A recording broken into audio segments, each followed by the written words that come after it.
Au centre de testing de Meerhout cet après-midi, beaucoup de voyageurs de retour de zone rouge et donc soumis à une quarantaine. Et certains ont bien reçu un appel pour vérifier s'ils restaient à la maison. 4 appels. Ils m'ont demandé si j'avais fait le test la première fois, ils m'ont demandé de bien rester à la maison.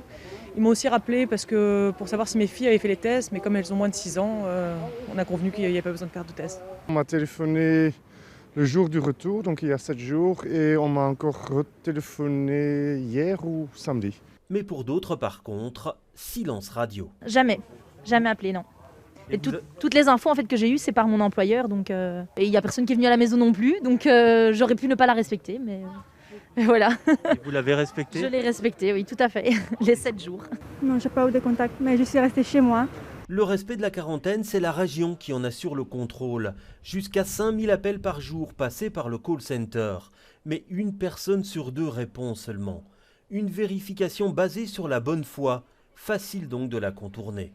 On espère qu'ils comprennent aussi qu'ils doivent le respecter et que c'est juste pas pour nous faire plaisir, mais vraiment pour contrôler la pandémie en fait. Et à côté des coups de téléphone, on fait aussi des visites à la maison de façon aléatoire. 44 agents qui effectuent 5 à 6 visites par jour, mais nous n'avons pas été autorisés à les suivre.